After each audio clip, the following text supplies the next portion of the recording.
Hey, storytellers, it's Storytelling Ron. I really didn't want to do this video, this rant. I mean, I want to do some pop culture, pop cult videos, but this one's, my wife and I are watching 1923, the whole Yellowstone and 1883 stuff, and I'm starting to get really annoyed. So here's the storyline with the Catholic the Indian boarding school, and showing the suffering of this girl. She gets tortured and beaten by the nun, and this is just a really annoying storyline, and stupid and woke, and what the hell is this dude doing? A lot of what he writes about Christianity is very naive, and he thinks it's poetic or something. I don't know. I'm being mean here. And he doesn't care anything about me. He's got all the power in Hollywood, doing whatever he wants to do. I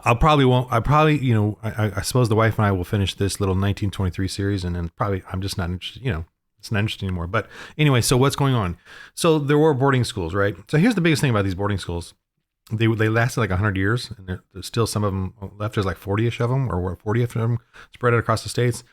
They were done by government. So in essence, they're public schools. So if you want to make a complaint or show bad guys, instead of doing the Catholics specifically, why don't you do the government? Because the government is the one that created these schools, made the laws that allowed people to confiscate the Indians and take them in. And the Catholics and the Christians stepped up to run the schools, because like the government didn't have the facilities or logistics to do it. So the Catholics and the Christians were kind of stepped up to help out, basically, and were put in this situation. I mean, they wanted to help out, and they wanted to certainly convert, evangelize and convert, but doing through the government is the wrong way for Christianity to do that. And I'm going to be hard here, but the liberals, the progressives, when they like Christianity, when it works with government, they love Christianity, right? In the black churches, they love to jump in and get government money, control. As long as they can control your church and Christianity, then they're fine with Jesus. And that's exactly what's going on here. When the government controls something, the progressives, the woke, the communists, the socialists, whatever, they're fine with whatever religion. They don't care. As long as it's tied in with government. And the Catholics certainly have been known to do that. And the original public school was started by Protestants. And that's, look at it now. It's a complete disaster. I mean, the stuff that they're sort of showing on here is going on in public schools today. The stuff that Taylor Sheridan's trying to show with Indian suffering is going on today in the public school. I mean, look at the public school stuff today. We're seeing all the beatings and horrific stuff. I mean, ridiculous. And they're being forced to vaccinate now too. And we are forced in the public school today. So that's all like Democrats. That's all Democrats, socialists, communists, whatever. And what I mean by Democrat too is, if you believe in a Democrat that's like about the poor, about helping, fine, but really through the government, that's terrible. Change the party, please. The government is not the solution, and this is what's born from that. Even from Christians who work with the government, when you force a people or culture to do something, over a long period of time, this is what happens. Now I understand the government is the hand of justice, and the government will come in and stop, say, what I'm about to show you, but forcing conversion is not a good thing. However, I'm going to say that this stuff was probably needed, based on the cultures that they had to deal with. There is a painful change. There's going to be a painful process, and I'll explain here why I kind of accept it in a sense, because you do need something, a force for a little while, And I'm going to show you exactly the problem with this storyline. They're basically kind of make the Catholics very oppressive. But look, she's like vicious in it too. She's very vicious. She's very rebellious or whatever. They're imprisoned under her will, so they got to say this story, show this story. But here's the thing: like in this story so far, 5 Catholics are murdered. The 2 nuns and 3 priests are basically murdered. I mean, they're trying to keep her in the school, but they don't kill her. They do torture her, I guess. Yes, they do torture her, but they don't torture any of the other kids, because the other kids are not, if you're in a system and you're constantly I mean, if I was a white kid in there doing that, I'd be tortured, right? I mean, this isn't about race. There's so many stories of white kids who fear nuns. I mean, we made fun of it in the 80s and 90s, and that was the norm. Nuns were mean, and it didn't matter what race you were. So for the Indians to think, oh, we're what are we, special? I mean, I don't know. It's like for a white liberal writer to think Indians are special. And the depiction of them murdering the priest and the nuns are so like just kind of bloodlusty and gory the way she does it, And but then she shows one of the nuns is a lesbian and rapes her, the Indian girl. So that's why she killed. So that bad? Is that Catholicism that's bad, or the lesbian movement, or lesbianism? Because the lesbian is the one that pretends to be a nun, gets access to the children. Pretty evil, lesbian. So I guess the writer is saying how evil and horrific and conniving and raping lesbians are. I mean, I guess that's what that depiction is with the nun that did that. So then she murders them and then runs away, and then there's a whole chase scene now, and then they murder. Other Indians help her and kill the 3 priests. And they were. What's funny too is the priests didn't even have any weapons. They were just they used like a stick for one boy. And here's another scene that annoys me. The boy says to the priest, after they beat him up to take him back to the school, he says to him, your God, I'm paraphrasing because I want to go back and look for it, but your God made these laws and you don't follow the laws, therefore your God is not real. That's what I finally have realized. The Indian boy or young man says that to the priest. Your God is not real. I don't know if the writer thinks that's brilliant writing, or if he really is making the Indian boy an idiot, or he's just an idiot, the writer, because your God made these laws and you don't even follow the laws, therefore your God is not real. Okay, so first off, the whole premise of the Bible, the entire premise is God made these laws that we can never achieve. We can never be that good. We can never achieve these laws that he made for us. Don't murder, don't steal, don't lie, a bunch of lies in this film.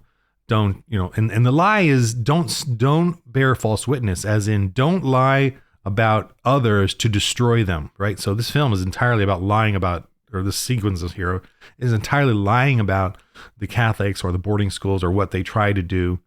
And I'm pretty wondering if it's successful. Maybe it's more successful than a failure, because we've got plenty of peaceful, successful Indian tribes across America, having their own so casinos or whatever.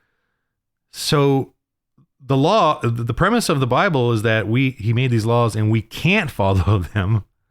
Thusly, we're all condemned to death, and only through Jesus Christ can you be saved. So we are all going to die, I think, right? We all seem to not follow these laws. Therefore, our God is real, because that's what he's claiming. We are all going to die. We're all mortal. There's no Hercules among us or whatever, immortals. There's none. Everyone is going to die. I don't know how many of these vegans are living forever, or vitamin gurus. Are they living forever? I mean, if they just take all the right vitamins, and aren't they going to just live forever? The Bible says no. In the Bible, so this Indian kid or the writer or both are idiots, and obviously the Christians in this film can only be as smart as the writer, and the writers, and every one of them has been idiotic. So I'm thinking the writer's an idiot. I understand the writer is really savvy in Hollywood, and he's and cowboyish and played his role until he kissed enough ass to get where he is. I get it, and he's made some fun storylines, sort of. But I'm starting to see through the cracks of it all. Even 1883, there's so much Christian motifs that he said that were just spiritualism with, I could see the person just having crystals as they're talking through, the narration thing or whatever. So yeah, I'm a little frustrated by this, and I wasn't going to do this video. And now here's what encouraged me to do the video. I just,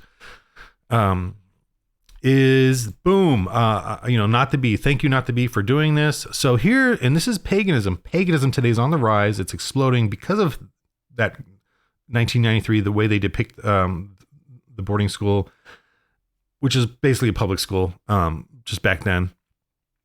And this is what this guy says. Before white people came to this land, there were no jails, no homelessness, no laws against homosexuality or abortion. For thousands of years, indigenous peoples emphasized health, housing, freedom to love who you love, and the fact that we need Mother Earth. She doesn't need us. That's paganism right there. So, or they think. And this guy is supposedly a journalist for The Nation and The Cut, and he's a graduate of Columbia. So Columbia, which is, I think used to be a Christian or Catholic university, and all of these people are being taught paganism. And that's my point of my game for the Little RPG, is to expose this through our game, and to look at stuff like this, look for stuff like this to use for your game. This guy could easily be a guy in the village saying, "We're all peace and love," and then of course, what has he got behind him? A bunch of goons, right? We're all peace and love. And here, take some of these mushrooms or whatever. And of course, what does he have with him? A bunch of people with blades and daggers all behind him going, yeah, you all peace and love, peace and love. So here's responses for it. This is what Indians did. This is what they did to their own people. The number of them was incredible. And look, white people did it too. When did white people stop doing this? Well, when Christians came along. I mean, the gladiator arenas was a sacrifice of humans for entertainment. It was a sacrifice of humans, and it was Christians who stopped it. White people versus white people. Okay, so here's the mound in St. Louis where they had, grisly human sacrifices, tons of it. Okay, the Indians did this to each other, and that's the same one, I think. That was probably the biggest one, but if that was the big one and they did it there, it's most certain that all the other tribes did it as well.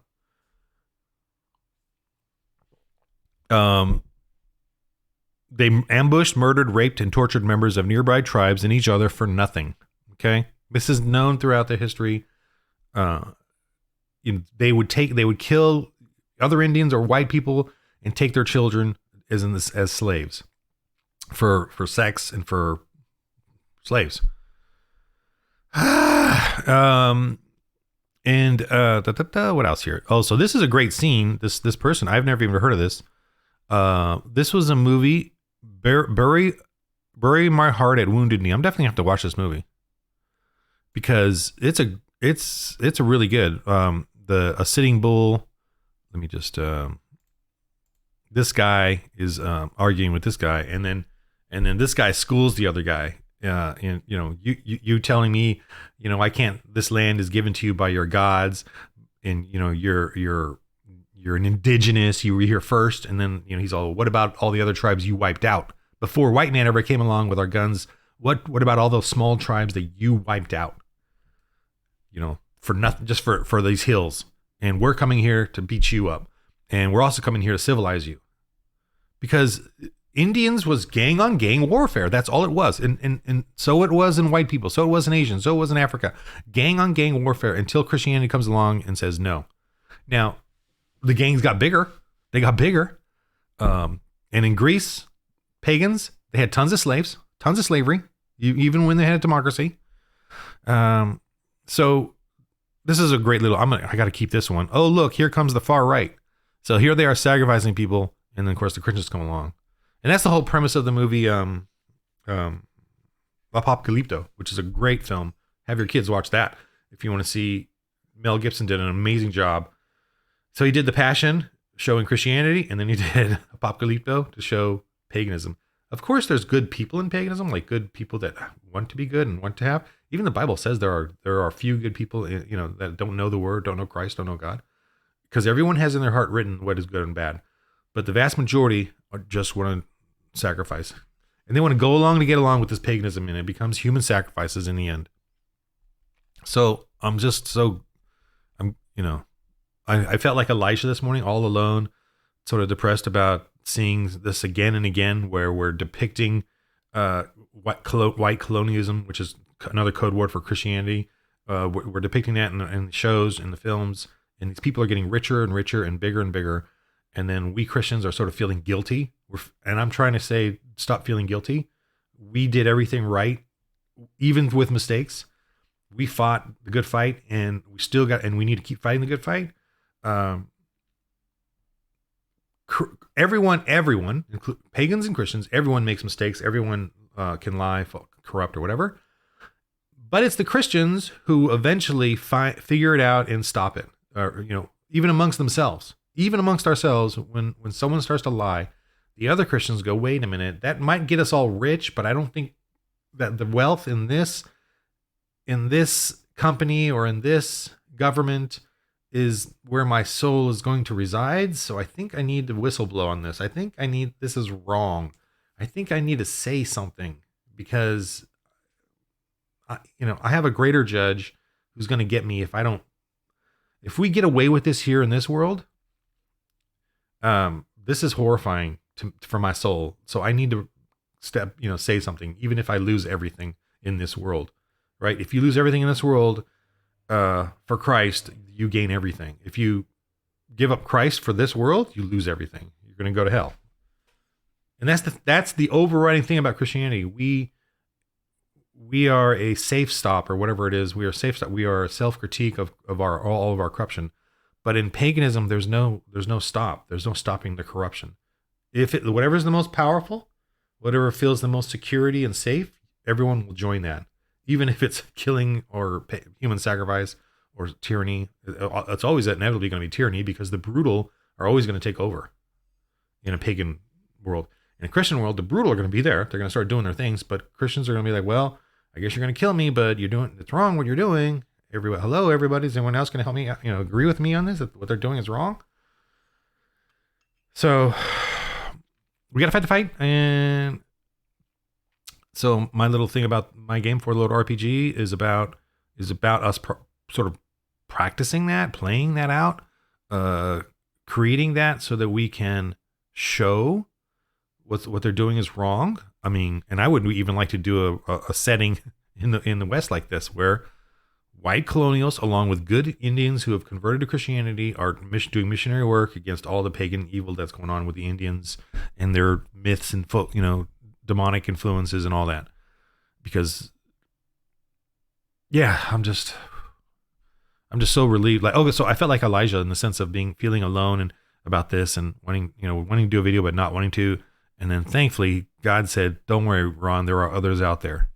He has kept others to do the work as well. So I'm just grateful that the unbelievers, the pagans, affirm my faith more than say Christians. Well, Christians too, but the way they act. Oh wow, the Bible said they're going to act like this. Wow, they're always doing it again and again, and this is what we stopped. Now it's going on today. I just watched part of the Chris Rock Netflix show. Wants to sacrifice kids. He kills babies. He's making jokes on that. So it's the paganism is coming out, and we need to expose it. And because I'm part of the RPG culture, I love that. That's my thing. That's the way I'm doing it.